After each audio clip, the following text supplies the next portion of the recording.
Well, thank you for coming. Thank you for filling this room. I feel very honored. But first of all, I want to thank the AAW. I was not one of the very early ones to join, but I came in pretty quick. I learned how to teach through the AAW. I learned to show my work, and I made a lot of friends, and there's a lot of faces here, so that I know, and I appreciate you coming. For something that's a little different, because I'm not going to be talking just about wood turning. I'm going to be talking about working. I'm going to be talking about working with wood, and I want to be talking about these. So this first part should be fairly easy, because most people here are here because of using their hands. And it's just so sad to see. I mean, I worked at the high school for a little while. I got a grant. And it's so hard to see how they get disrespected in all these cultures over time. And they are so important. Homo faber means man who makes. And this is what created culture. These hands are starting to work with wood a long time ago. And it saddens me when I see my kids losing that, when I see so many people. There used to be a lot of people, more people appreciating the beauty of the hands, the stories that told with the hands. And hands created culture. I mean, if you go way back in time, it was the artists, it was the storytellers that created culture. The art that you see from the archaeological digs, whatever, was done with hands. And so the reason I'm starting like that is because they saved my life. I come from a merchant type family.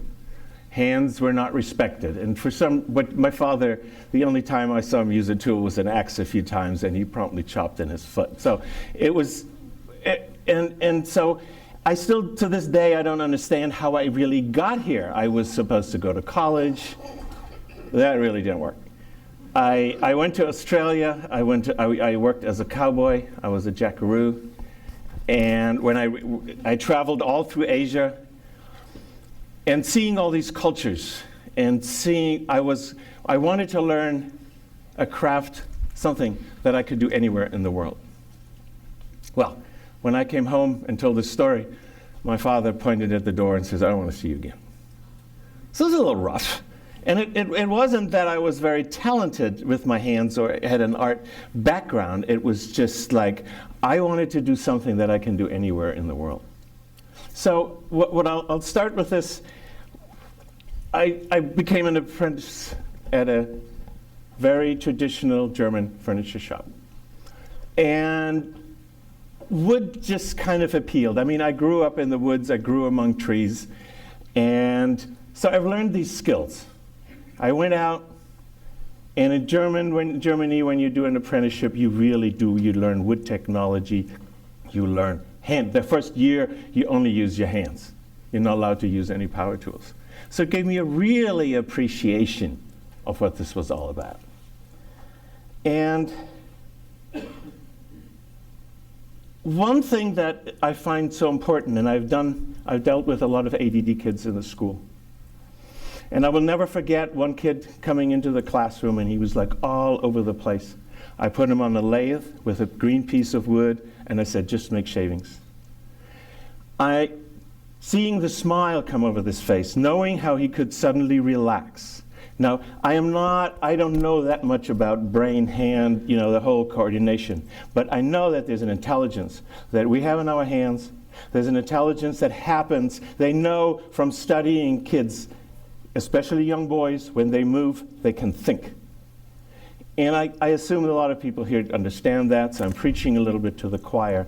But it is so sad to see that being ignored and kids getting pills to stop this beautiful creativity. My son has ADD. When we started kind of finding out how this all worked, a friend of mine said, and explained, we talked with him, it's like, you don't have a problem. they have a problem. Dealing with that kind of intelligence. Because you have to understand, I mean, ADD is a very broad spectrum. It's just a different kind of brain and hand function. And without ADD, we had no arts, we have no science, we all drive the same cars. I mean, it's a broad spectrum of creativity that gets opened in kids. And I'm afraid we're kind of losing this in this rush towards technology. So my story goes here with making furniture. I can do dovetails in my sleep. I can make things square. And always fell in love with wood. I've always been in wood. So this is actually, so there's just a few pieces here of my early furniture work. I live in Southern Oregon, so I had to do something out of myrtle wood. This is actually a portable Torah case, so this all comes apart. It was difficult for the rabbi to have, I was born in Germany, have a German do that. I got into chairs. I did the whole spectrum. On the side, I started to teach myself how to turn. But one of the ugliest pieces of furniture I think I've made. My hero used to be Nakashima. I was trying to get away from that. But one of the things when I lived in Austria, I was working, we were refinishing an old mill. And what always surprises me, trees don't come in flat boards, they come round. How can I do the work as closest to this original? How can I honor that? So this was an attempt at that. I just threw that in there because I found that it cracked me up. See, you have to understand, this is where I come from. Oh, wait a minute. And I was also starting to turn. This is actually the only type of turning that I was ever to sell in Germany. You can see this is perfect. This is just right on. But after a while, I was trying to move past that. How can I go on? See, this is where I'm coming from. This is my great-grandfather. And supposedly I looked pretty similar like that. But look at the hands. Actually, the hands are exactly the same. These hands never touched anything but pen and paper. This was the mayor of Hamburg, 1900-something. This guy is dressed well, by the way, in case you want to look close to that. So his title was His Magnificence. So if you wanted to address him, it was His Magnificence. So you can understand then working with this material is a little bit of a step. And I have lived with this kind of tension somewhat. My father, till he died, could never understand it. My family had very little understanding of why I was going this way. But I know that I kept my sanity because of these hands. That is what kept an intelligence that I assume that I have. I mean, I've been to art school and all of that. But I am just fascinated by working with the material like that. And the way I work with wood has changed over time. So this is about as extreme as it gets, I think, in burl. This is about 6,000 pounds of madrone root. I had wanted maybe 1,000 pound, and they called me, well, I think it's a little bigger. Yeah, you don't have to take it all. Yeah, right. I did that, it's one of those things is like, you give me this and I don't only take half of it. But just the rawness I wanted to talk about. This is where this really, this is like three different trunks, but it's madrone. A lot of people hate madrone. It is known for doing whatever it wants to do, but I was always so fascinated. Look, this is what a root looks like from underneath. So the material that I use is mostly this, and look at the different stresses. Yes, with furniture, everything is about stable, have the wood dry. Sorry, I'm not looking that much this way. I'm sorry, I was talking there. I apologize for that. This is what I'm fascinated in, and one of the things is like, so what happens if I use that? What kind of forms will happen? Well, let's see, what's the next one? And then you look at the color. I mean, you open some of this madrone up, and you deal with these beautiful colors. Friend was pointing out that I bleach pretty much everything white these days, but I am fascinating by this, and well, that has kind of different reasons. But so I started playing with that. And one of the things that, I feel like I've done my furniture, I come done straight, I've done total control. But the stuff I got caught in is stepping to this edge where you don't really know where you're going.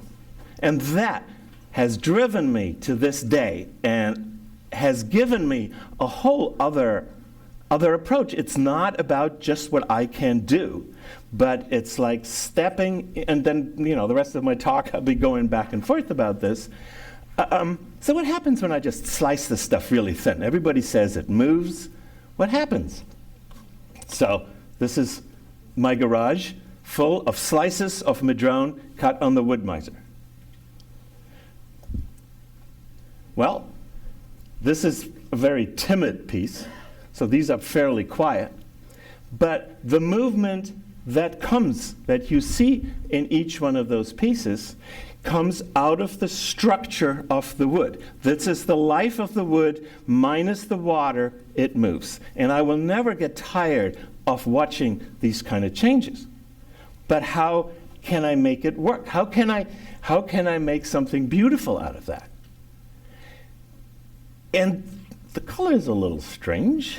This is white, off-white. So I would take a log, like, a big chunk out of this root that you saw, and I cut thin slices. They are a little bit different.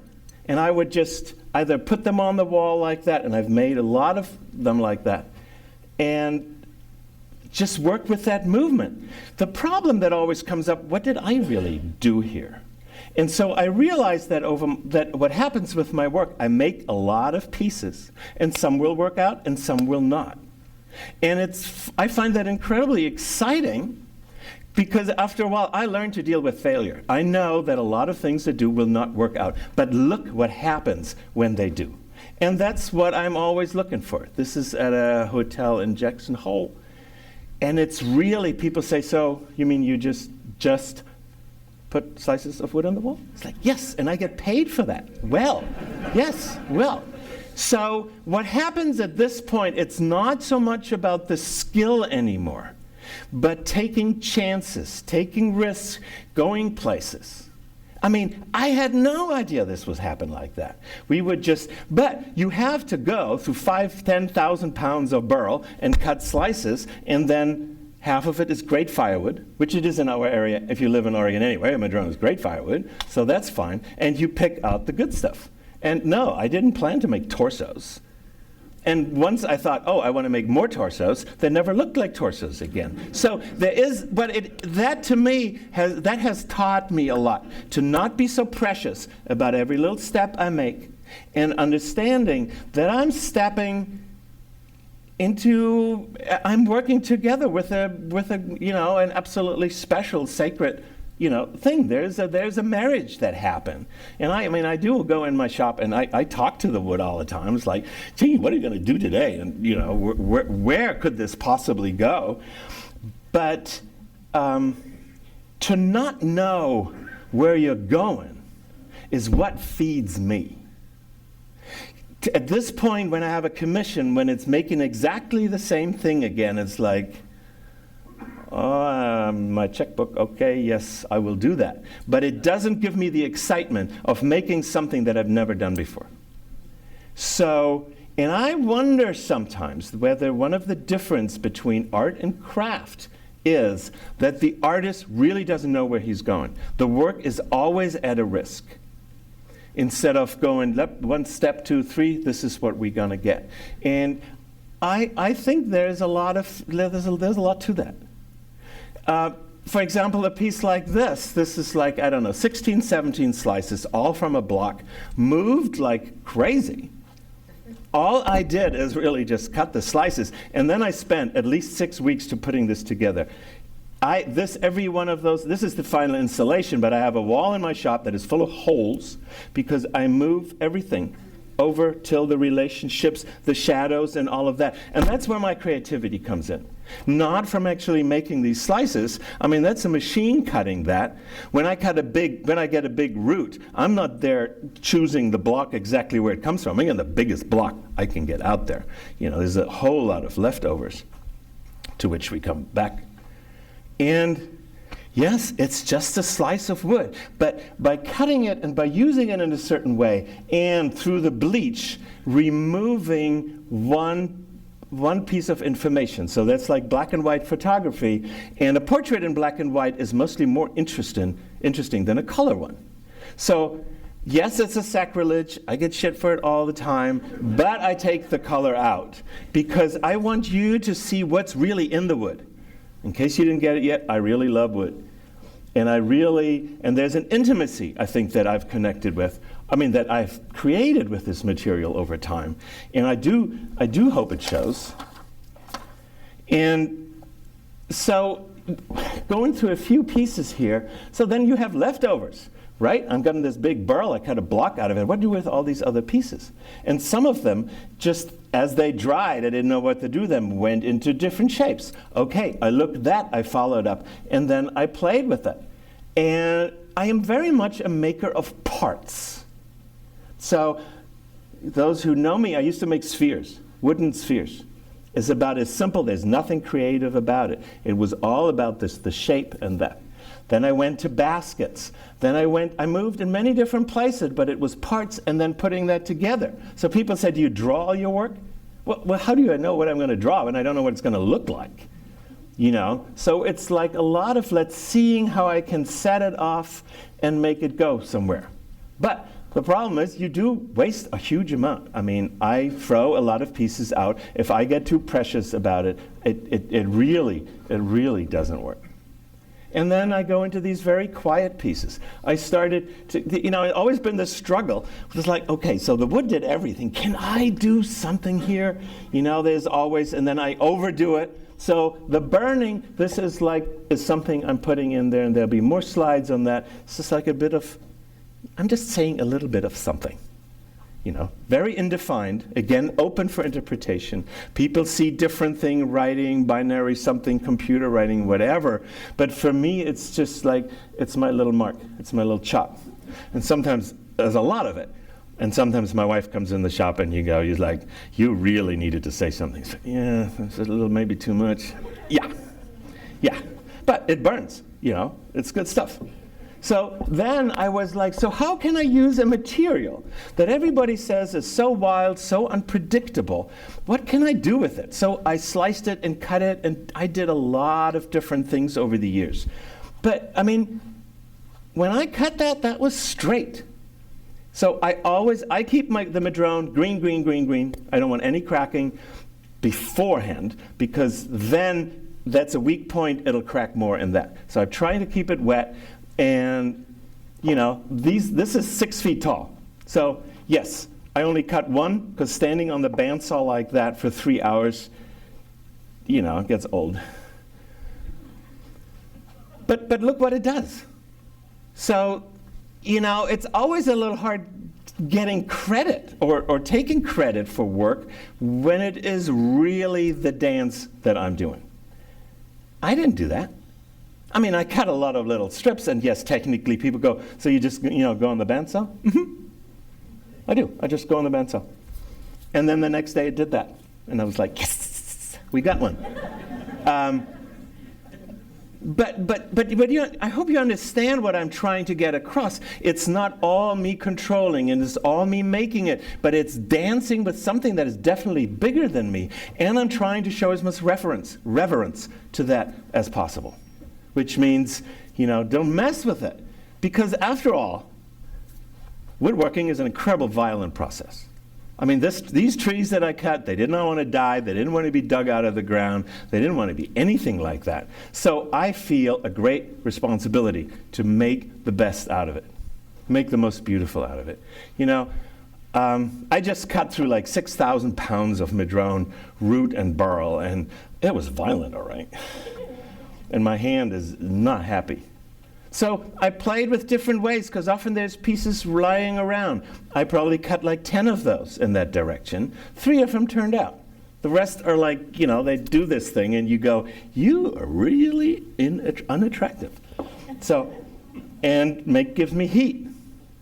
So I did a lot of pieces like that where I go, okay, so more technical. So this is mostly done on the bandsaw, but what happens if I combine the thick that will not move and just crack to the thin that will just do its thing.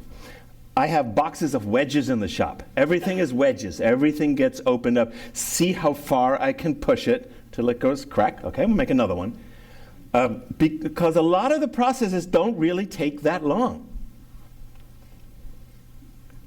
I was dancing with my not then wife one night, and it was like a light went on. It's like, oh, books.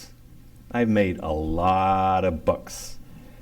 And again, this is as simple. It's a block of wood. Over time, you learn a little bit which grain work. The grain is one way or another. And then I stick them in the microwave. Don't have one in the kitchen. 3 in the shop, so that the heat comes from the inside out. So I do it to be, if you just leave it out, the outside will dry. The stresses will make it so that the inside is wet, outside's dry. It'll crack. It'll come apart. Stick it in the microwave. Open it up, and all my work is about slow drying, controlled drying in a paper bag inside of a plastic bag. Change the paper bag every day, right? Pretty simple, very basic. Because, sometimes cracking is fine. On books, I'm not fine with cracking. So on solid pieces, but how am I supposed to make something like that?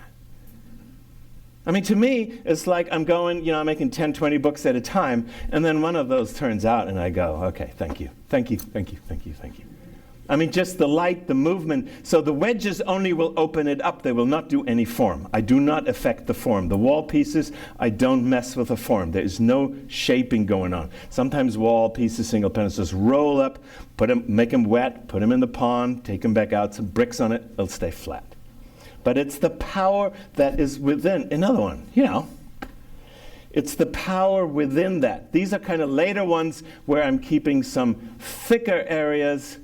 And because, of course, then we come, how thin do you cut? If you cut too thin, it gets so flexible. It kind of, breaks. Shipping gets a nightmare. It gets so thick, it doesn't move a lot. So about a third of the books burn. And this is perfect kindling. Right? You got a newspaper on the front, put it on top, you're ready to go. And every little piece I scrap that I have left turn into books. And, then you pick, whatever you finish, you pick the nicest one. I end up with all these boxes, and then we have a book burning. And we had one. It was serious. We have a big fireplace. And I put like 4 big boxes of some of them, they weren't going anywhere. They were ugly. It was amazing to just see all of them burn at once.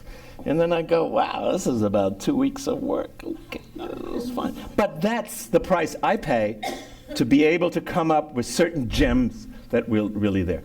This is Falling Water revisited. I couldn't help it. To me, this was it, But again, the process is very simple. So my job is to take that and then see what I can do with it. And look, is there an imagery? And I'm trying to shut up and listen to what other people say about my work so I can get a little better idea, but that's really hard for me. What do you see? But I talked with somebody in St. Gallery, and it's like, wow, I had no idea. But I'm trying not to just, get it too hard or something like that. Leave a lot of space for the viewer to fill things in. Leave a lot of stuff unsaid. And, there's plenty of other people doing that. This is Pascal Udet. This is end grain. He does, he works also very much with the wood. This is end grain oak, turned green. Look at that. He didn't do that. He's very good at turning. And I think he should just do it on the bandsaw, but he turns it. He does a good job, and then he does the sandblasting. So there's the whole story about dendrology, and the year, 1987 is a terrible year because there was a drought in France, and even the winter wood is so fragile that he sandblasts through. I love that. Other people. This was not round. This was round when it was turned, but look at the beauty that David did by turning this as a whole log where it has to go oval. There's no other options. When you do that, the wood has to go oval because it shrinks along the growth lines and it pops the ends out. Yes, a round vessel is great, but an oval one like that is way cool. One of my favorite green turns, Michael Hasseluk. To me, this is totally it. He turns, I can turn thin, I don't go that thin, But look how beautiful this is. simplest forms. The feet just kill me. They're just great. But look at what, again, the movement of the wood and the tactility of it. You know, this is not about a guy saying how good I am, but, yeah, I'm pretty good, but look what happens.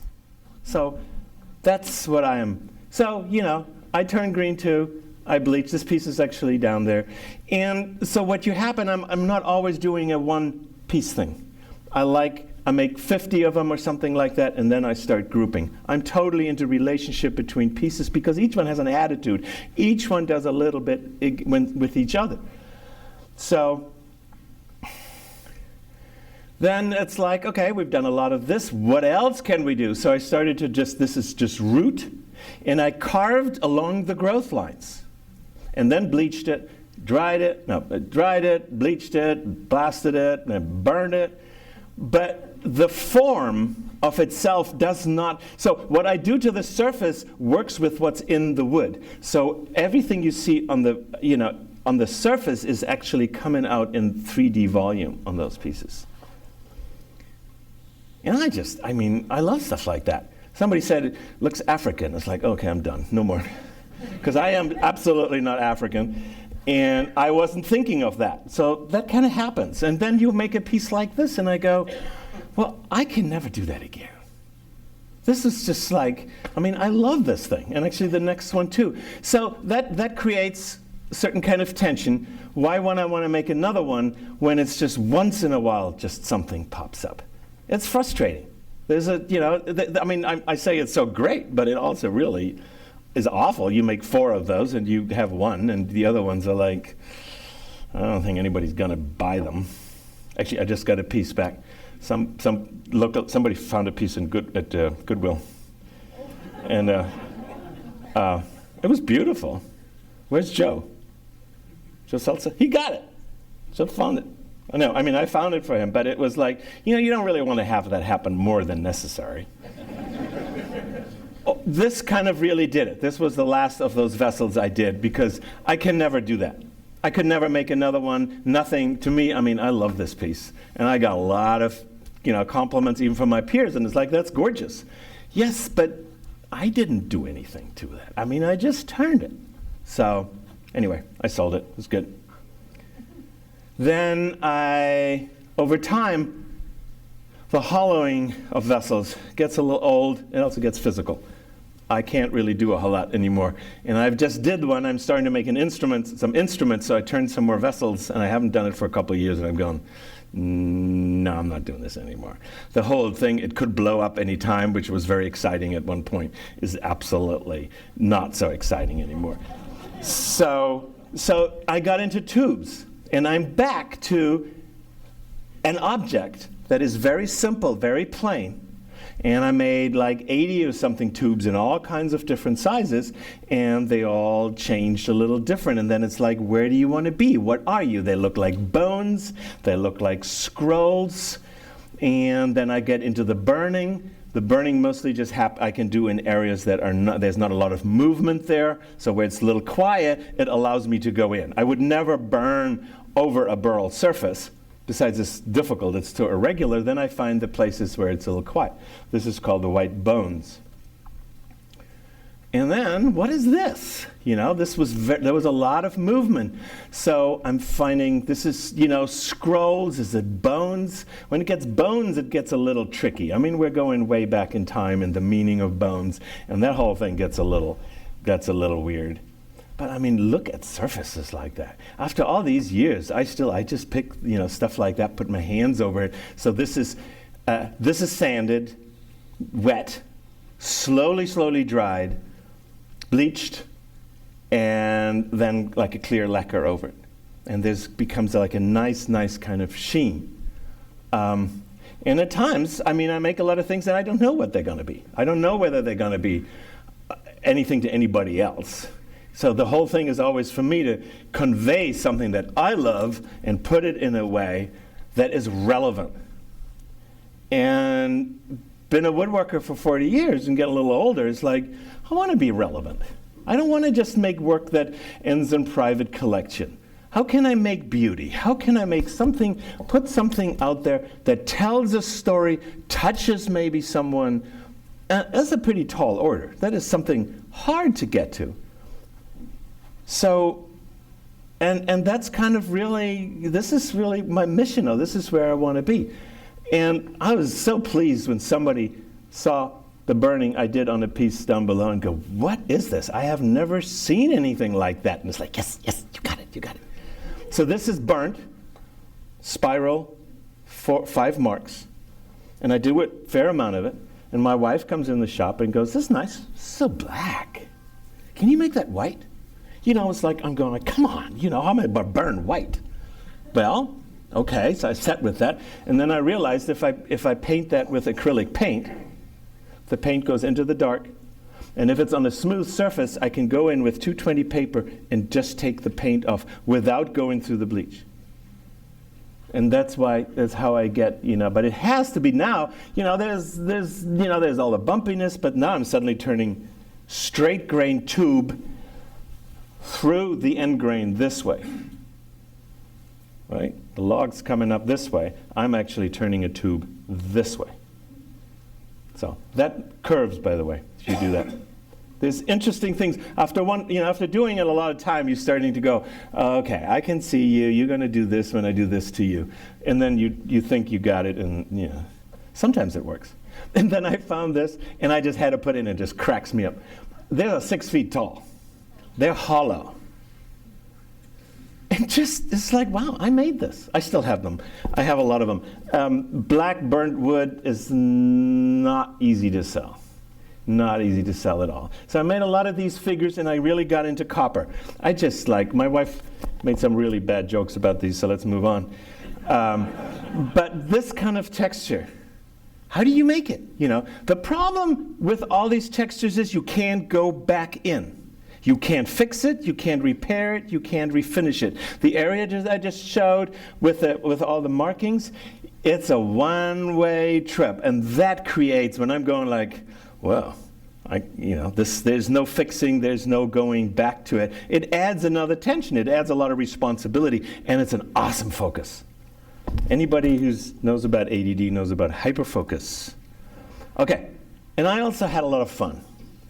I got flack for these pieces, but they did really well. I did a lot of wheels from this tiny to kind of like big ones, just using the madrone, using movement. I got a grant from the AAW, you know, and to study, you know, work with metal and wood. I worked with a local metalsmith here for a while, got really into the copper.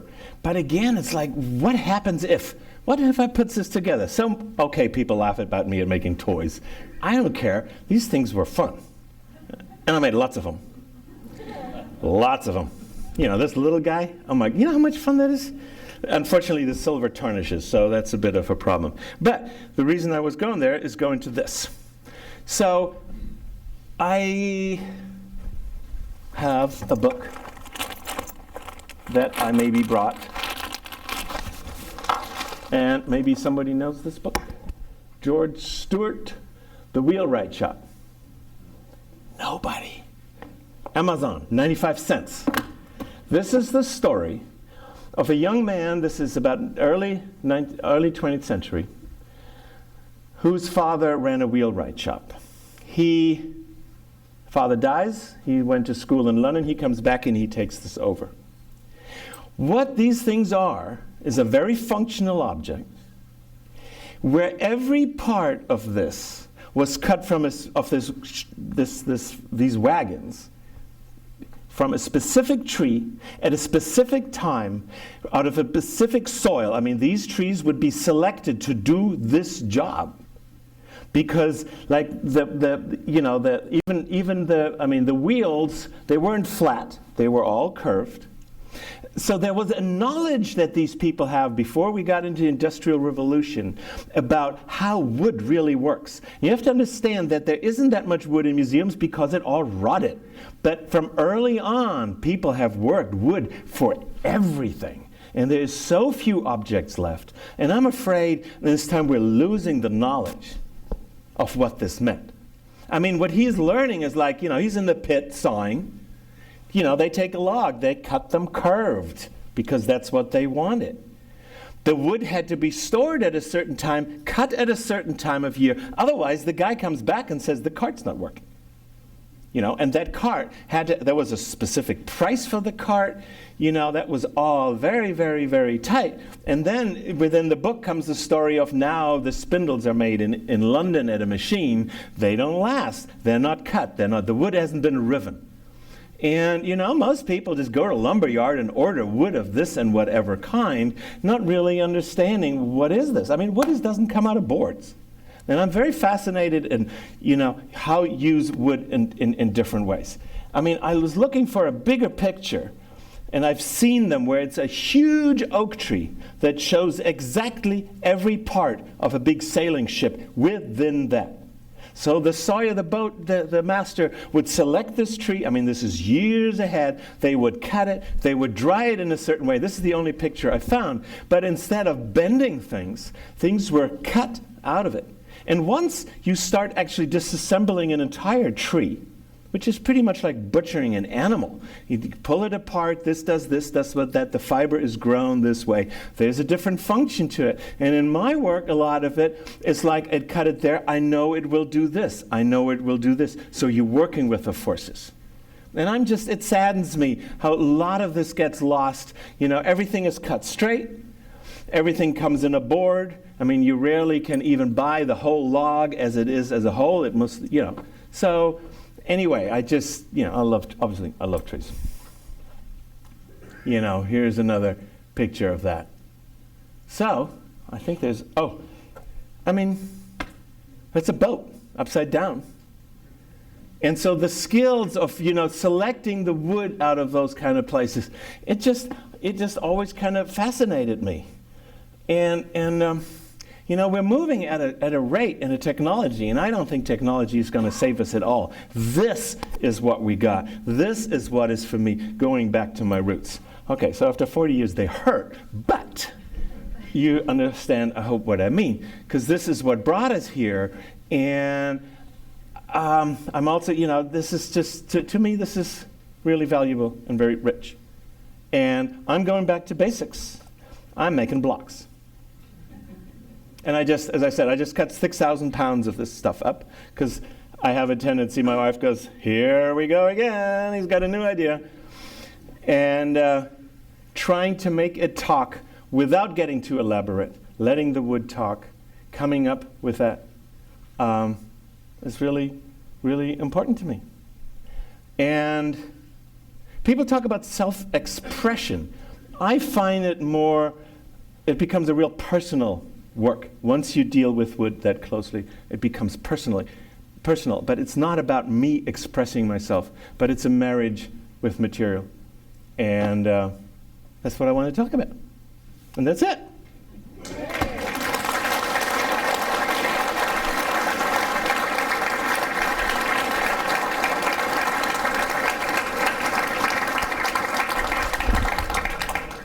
That was shorter than I've ever done one of those things. Sorry, I hope I didn't bore you. I hope there's something there. But this is what's really, really mattered to me. So when I was asked to not make shavings, but kind of talk, I was like, I can talk about the stuff that really matters to me, that I really believe in. And I feel that over time, I have been incredibly lucky. I mean, it really saved falling into this. I still don't know how I become a woodworker. I mean, when did I make this decision? What was that? How about coming to go to art school? I studied sculpture. I never had any talent. That was just, it's like hard work. But if you stick to it, if you believe at something like that, and you just go with it, you just learn it. I mean, making art, making things can be learned. I was in art school with people who had incredible talent. They got bored. They did something else. It's like, why didn't you just follow up on it?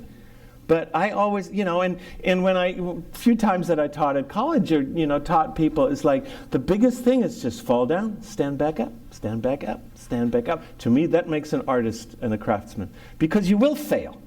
I mean, if you start going out selling your work, or you're selling at a craft show, 98% of the people can't stand the stuff you make. And you just have to deal with that. So, I mean, they're going by, and I have friends who go, I'll never, ever do that. I can't stand that. It's like, no, you get over it. You smile. You're really nice to them because you act exactly the same when you walk through, around. You go like, yeah, oh, that's nice. That's just the way it is. But if you believe in it, if it really means something, and I made my life, built my life around it.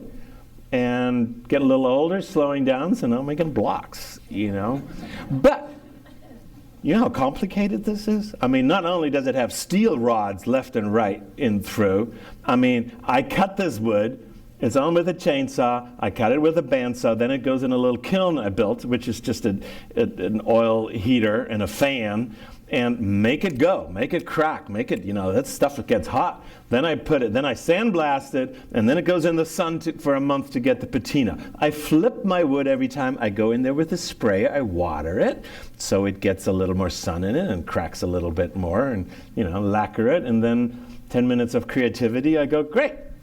Take a few pictures, and now comes steel rods and putting it all together, and it's fun. I love it. So. And at this point, dry wood, working with dry wood is like, not so much. Not so much. How tall is that? That's about this big. But I just cut blocks that are this big.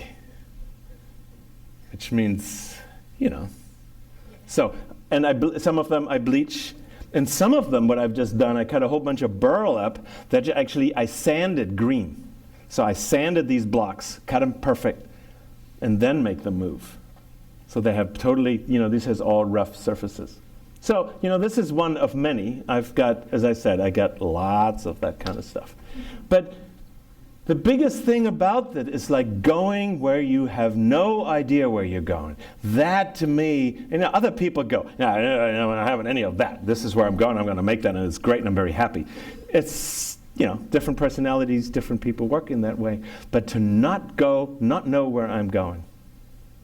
And to find my way, because you've got to be on your toes. My wife already knows, unless it's in the box, it's not safe. Something might still happen to it. Or it comes back from a show, it comes back from a gallery or something, I go, whoa, now I know what to do with it. You got to rephotograph it and all that. But to keep, that's, to me, that's the juice. What would happen if I do that and then do that and do that? And then you fail. And you make 10 of them, they're terrible. And then you go, oh, that's it, I got it. Yes? Christian, you were the first man to teach me to turn balls. What got you excited about turning balls? Balls? Balls. Spheres? Balls. We're talking spheres, I'm sorry. I was at a I mean, I've heard this joke a gazillion times, but I was at a craft show, and it was opening day, and the crowds are coming in. I got this big basket full of wooden spheres, and this lady goes up and looks at them, and her husband is still there in the crowd, and she goes, "You got to look at this man's balls!" I had a commission. Somebody asked me to make them, and I had no idea. And then I met the German professor Buckelman, and he just said, 3 axes. That's it. Yeah, and that's it. 3 axes. None of this cup and ring and whatever. It taught me how to turn. You make 500 of those a year, you get good.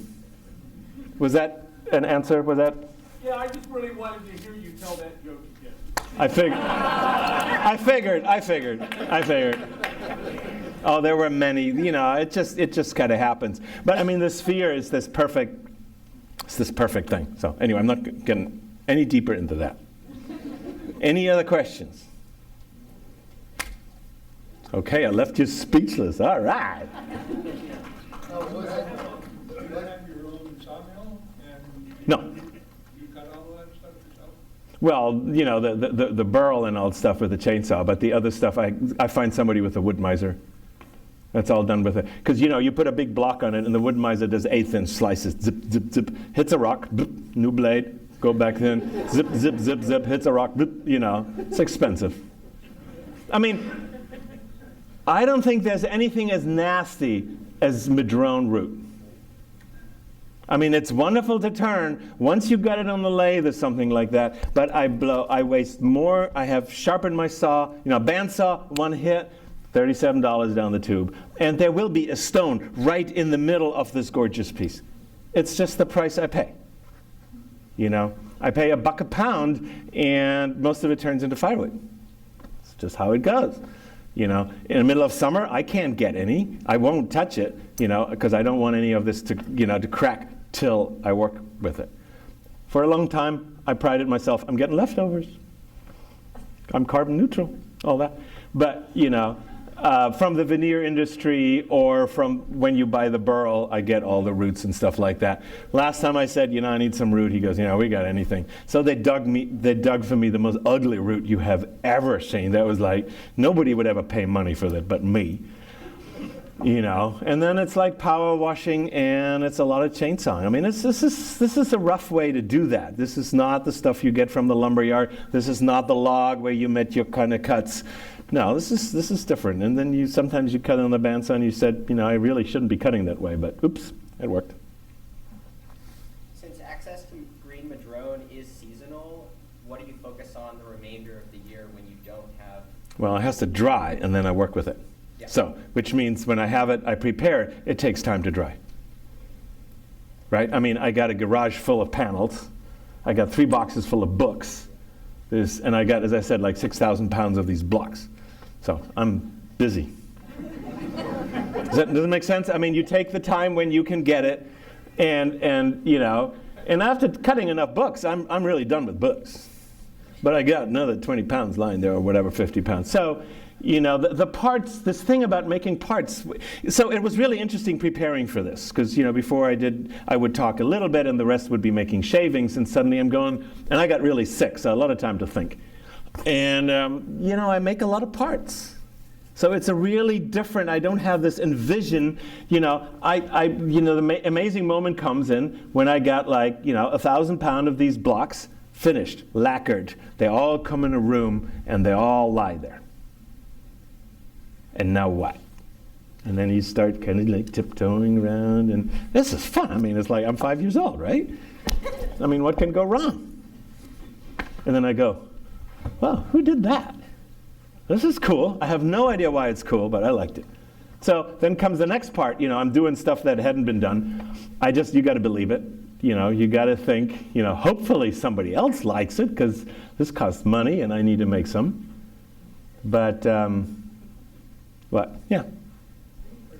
Yes? If you didn't have madrone, what would you use? What was the question? Straight wood. If I wouldn't have madrone, what would I use? I'm married to this stuff. Why would I not know? I'm in California, I don't have madrone. Too bad. I have it. That's why I'm making that, and you're not. I mean, it is like riding a really wild horse. And I've broken horses. I've been a cowboy. It's just, this is, I used to early on, people was like, oh, great, send me that, And I have so far seen very few people really be able to work well with it. A lot of people have tried. I keep saying, don't do this, and they all do it anyway. I mean, there's Michael Peterson, and what he does with it is just, fantastic. And I've learned a lot from him. He taught me bleaching, actually. And, I'm looking at his work. It's like, okay, I can't do any color. All these things I can't do with it, because it looks like that. I find something. I find a weird wood somewhere. But, this is just available. And it's available in big pieces, which is really great. There was another. So I sometimes do some things a little different, and people come to me and they go, well, what made you think of that, or how did you come by that, or what's going on in your head? And I don't always know how to answer that. Do you find the same thing going on? I just did that. That's why I did this. Because of this question. I was trying, because it's a different way of working. People saying, how the hell did you, what, you're weird. Do people ask you what you smoke? Me? This is the first symposium. You can go over to the dispensary right over there. I don't think, well, it happens. I like to drink too. I mean, not like drink, but no, I don't like to get crazy, but I like inspiration. I like good music. This is a very intimate question you ask me. It's not okay. There's a very straight crowd here. No, but sometimes you need inspiration. I mean, you need to learn how to look around corners. If you just look at everything straight, this is going to come. Sometimes you have to go and just kind of speak around corners. And I think that's probably a personality issue too. It's like how do you get yourself into that kind of place that you can see? There's so many times I go in the shop and I go, oh, this is horrible, and I walk out. Because I can't. I'm not in this space. I'm not excited about it. And it's really frustrating. And then you chop wood, or you do something else, or you come back in, or it's like, why don't I make something that actually would sell on a regular basis? All that kind of stuff.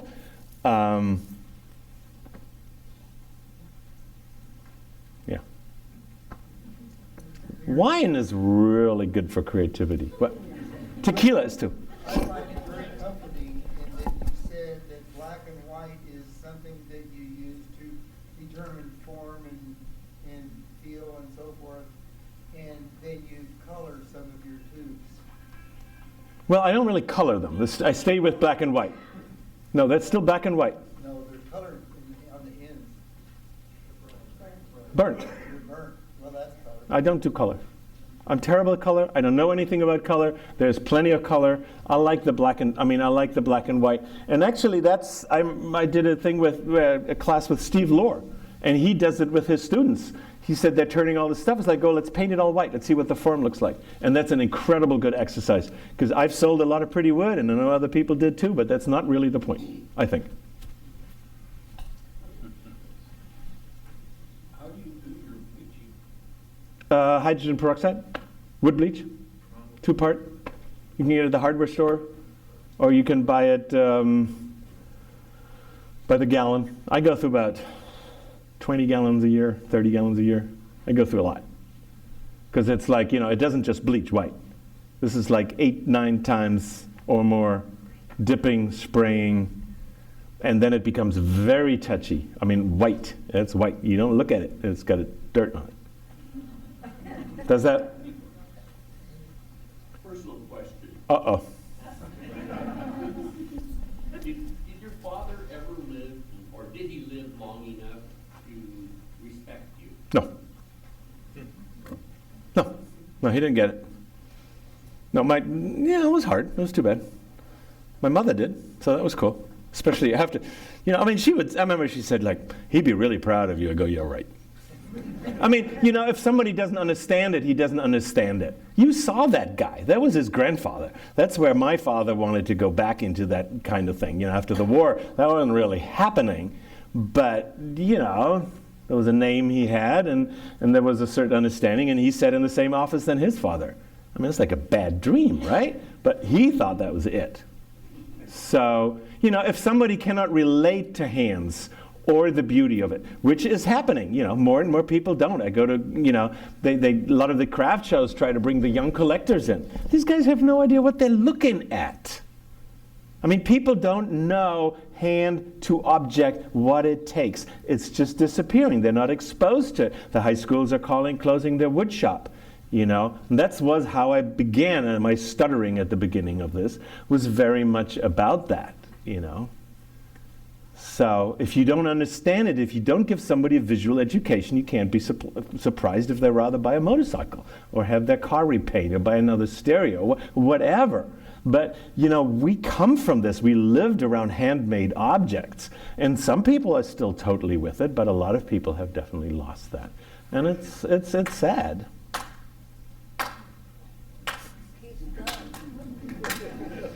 I guess we're done. He made it so. Thank you.